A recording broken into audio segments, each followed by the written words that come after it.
a six-time national champion. And when it came to the sprints, I feel sorry for his competition during the time when he was there, because they were always battling for second at the national championships, because for 3 years in a row, he was the fastest sprinter in the country. 8-time All-American, a 6-time individual conference champion.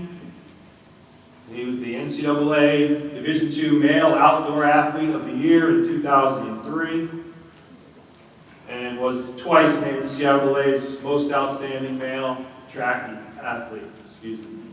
So, ladies and gentlemen, I welcome to the Hall of Fame, Jason Smoots.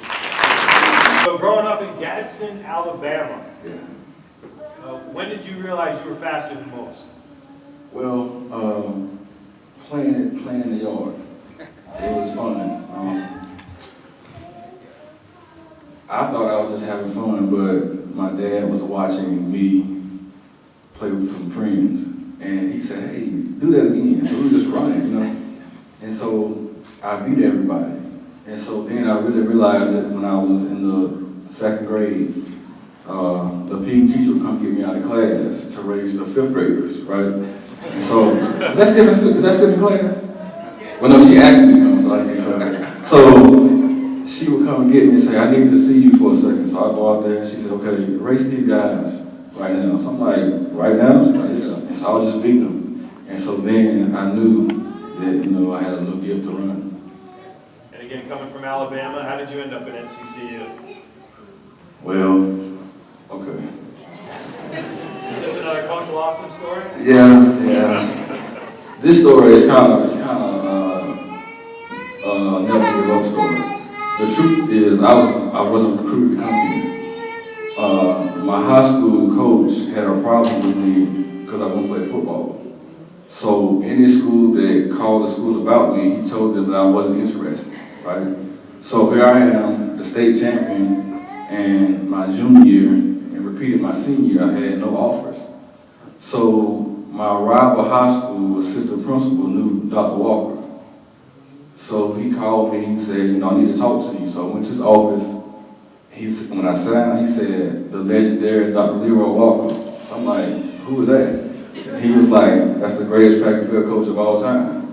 And he said, "Durham, North Carolina Central University, that's where you're going to school."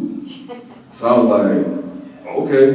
So I gave him my film, and he sent the film to Coach Lawson. So we talked, and I came up to run at the Leroy Walker meet, which is at Duke. So I didn't know I had to run. I thought I was going to talk to him. So I had a track meet that Friday, right? And that was about 9 o'clock that night. So we jumped in the car at 12 and drove here. Got here right in time for the meet. So Coach Lawson says to me, he said, "You ready to run?" I was like, "Run what?" He's like, "Run this race." I said, "Man, I've been slipping in the back of a car. I can't run right now." So I changed clothes, I ran the race, I got second. But Coach Lawson didn't think I could run. So I'm like, he was like, you know, I don't know. He was like, "You're kind of big, you know, so I don't know." So I'm like, man, he was just giving me a hard time, you know. And so Harry Freeman was the assistant coach at the time, so he was coming across the field. He said, "Mike, you know, you need to get this kid." So he's still saying, I don't know. So I'm like, "Man, I'm right here, I can see you, man. You can say this in my face." He said, "I'm going." So he said, "Okay." So that's how I ended up here. So I mentioned a 6-time national champion, several All-Americans, and all the races. Is there one that stands out to you during your time at NCCU? Yeah, I think the time me and Coach Lawson went to USA Nationals my junior year, right? So here I am on ESPN, and with my North Carolina Central uniform on, representing Central, the only black college person in the finals, right? So I made it to the finals. I said, "Okay, Coach." He said, "Okay, Jay, I'll give you a pep talk, I said, "Okay." He said, "Run fast." I said, "Man, that's it? That's the speech?" So I said, "Oh, boy." So that was the most memorable time I had. All right. Well, you've already heard a little bit. What can you tell us more about your time with Coach Lawson? Well, I mean, I was almost scarred, you know, from saying I couldn't run. You know, it turned out to be great. You know, we had a great relationship. It was more like a mentor. Like a couple, I think, biblical characters in the Bible. You know, like Philip. When God told Philip to go help a guy that was in a chariot who was reading scripture that didn't understand. So, in that time, to me, God would have been Dr. Walker, because that's how I met him. Basically telling him, listen, this is a young kid that I want you to mentor and help, you know. And then he turned into like John the Baptist, who came and taught people about Jesus, right? So while me was also making all this history, and my team making history, he just started talking to me about Dr. Walker. So I'm like, well, man, he can make me run faster than I'm running right now? So he was like, yeah, Jay, I'm telling you, if he was coaching you, you'd be, who knows? I said, okay. So he was preparing me for Dr. Walker, so he was a mentor and just changed his head so many times. Right. Yeah. So not only at NCCU, but during your professional track career, you've gone up against some of the fastest runners in the world. Mm-hmm. So who would you say has been some of your toughest competition, and is there any one of those particular guys that you remember beating? I think the race I just told you about, John Drummond. Because at that time, like I said, that was my first time on ESPN. He was an Olympian. I think that race had like 5 or 6 Olympians in it. And you heard the pep talk, I got to run fast. So I just told myself, I said, look, I'm on national TV, I'm not coming in last. That's all I said. So I won the race, but they gave it to the guy close to me. I got tied for like first. Okay. And what has life been like as a professional runner, and what else are you up to these days? I mean, it was okay. I mean, traveling, you know, going this country, that was pretty cool. And now I'm coaching. I've been coaching in Southeast High School for 3 years, and this year I'll be at Wake Forest. And it's fun because I see myself in some of my athletes. You know, I had a girl who, when she came to me, she was like 12, running 12.8. And then one season I got down to 11.85. She set the national record at nationals in the emerging league section. So I felt better watching her do that than any of my races. You know what I'm saying? If that makes any sense. That's great. Very good. Now, you received a recognition that not many people get to have bestowed upon them. You had your own day here in Durham. There was a Jason Smoots day in Durham. He was the Grand Marshal of I believe, the homecoming parade. What was that experience like? I mean, again, you know, Coach Lawson.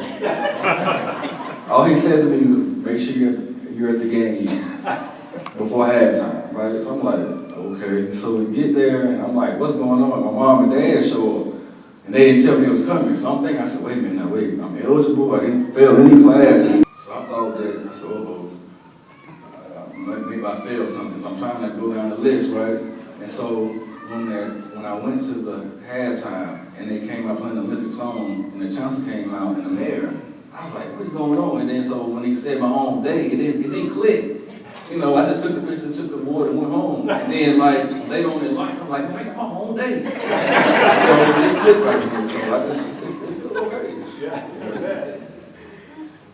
You mentioned a few people already, and if you want to repeat them again, you can, but has there been someone in particular that has been an inspiration to you? I think that would be, a lot of people, the most probably my dad.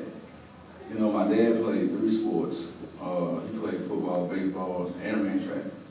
So out of the 3 I chose was track. And like I said, if he wouldn't have been paying attention that day I was outside playing, then I never would have stuck with track. You know, he was like, man, you can really run. And the clincher was he would just race me in front of my friends, right, and beat me, right?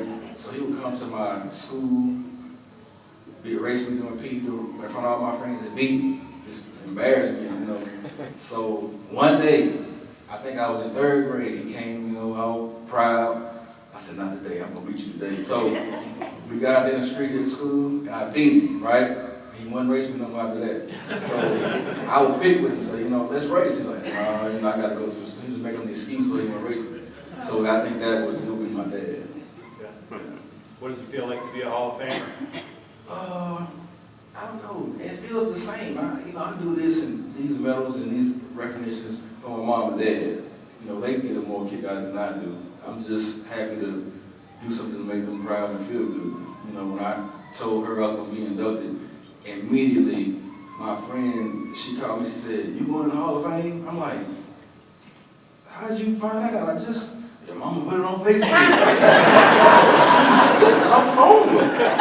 Put it on Facebook. So I just look for them, you know, something for them to talk about. Are they here today? Yeah, my mom's right there. And my dad, he's over there in the sound bed.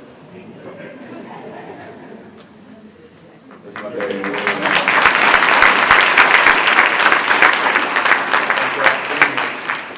So you want to do the official unveiling here? I'm kind of anxious to see what it is myself. Okay, what I did, I have an artist, and I said, well, how can I sum up my time in Central? And I thought about, you know, the real reason I was here for Dr. Walker, right?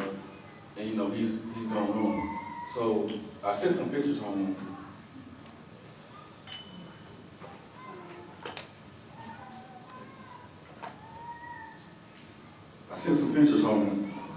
And the guy made this painting for me, right?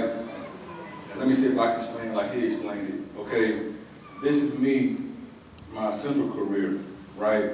So since Doc was the beginning of it, he got me here. And by me running through my Central career, he was the beginning and the end of my career, because before I started running, I was working with him. Now, if you look at this picture right here, this is a picture when I was in, I think, Spain World Cup. You can see his tie. So I'm still connected to his tie, so we'll always be tied together, even though he's going on. Then on this side, you see the Olympic torch. So the flame is really Dr. Walker. This is us on the track, him talking to me and telling me something. So whatever he taught me, the flame will never leave me and whoever else he coached. And this picture right here is me looking up at him and him looking down at me and us having a conversation. So I got a picture with me and Coach Lawson, but it's life size. I couldn't get it up here. Plus, you know, he's still alive, so he's still alive. So this was special because if it weren't for him, there would be no Hall of Fame, no national championship, no nothing. So I had to make something for people to see. And y'all the only ones who have seen this. I just got it Thursday, so I'm really just getting a glance at it. So I just wanted something to say, you know, thank you to him and the university for giving me a chance. Jason Smoots.